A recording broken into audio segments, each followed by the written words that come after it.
तो आप जैसे कि जानते हैं अभी की कोरोना की जो संख्या है पेशेंट्स की कोरोना वायरस की, ये बढ़ती गई है। और कुछ पिछले अगर हम 2 महीने की बात बोलें, खास करके अपने छत्तीसगढ़ राज्य की, तो जो पर डे केसेस थे वो पहले बढ़ते जा रहे थे। या अगर हम रायपुर शहर की बात करें तो भी केसेस तो डेफिनेटली बढ़ गए।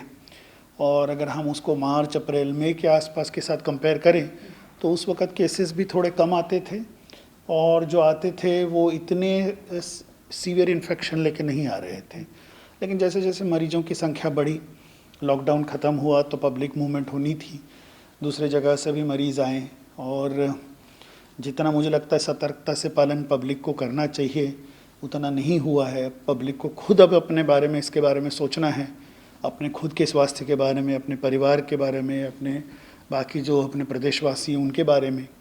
तो ये सतर्कता बहुत ज़रूरी है, तभी संख्या घटेगी।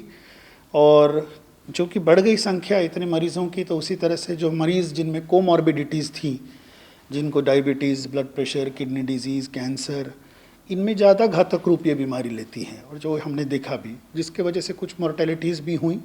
पहले तो काफ़ी हद तक मोर्टेलिटीज़ कम थी, अभी तो बढ़ गई। और ये अभी भी राहत की बात है कि जो टोटल जो केस फैटेलिटी रेट है, मृत्यु दर जो कहते हैं, वो 1% से कम है। लेकिन आने वाले टाइम में हमको सबको बहुत मेहनत करनी पड़ेगी। और अभी भी लॉकडाउन दोबारा जारी किया गया है, सो दैट एक पेशेंट से दूसरे पेशेंट को जो ट्रांसमिशन होता है, पर्सन टू पर्सन ट्रांसमिशन, वो कम रहेगा। और जो भी जब तक दवाई कारगर नहीं मिलती या वैक्सीन नहीं मिलता, हम सबको प्रोटेक्शन अपना खुद का लेना पड़ेगा। उसमें जो भी मेजर्स बताए गए हैं, सोशल डिस्टेंसिंग, मास्क पहनना, भीड़ में नहीं जाना, साफ़ सफाई रखना, ये बहुत ज़्यादा ज़रूरी है। केसेस कम होंगे तो वो स्प्रेड जो है वो भी कम हो जाएगा, और जो सिक पेशेंट्स या बहुत ज़्यादा बीमार जो मरीज़ आ रही हैं उनकी भी संख्या घट जाएगी।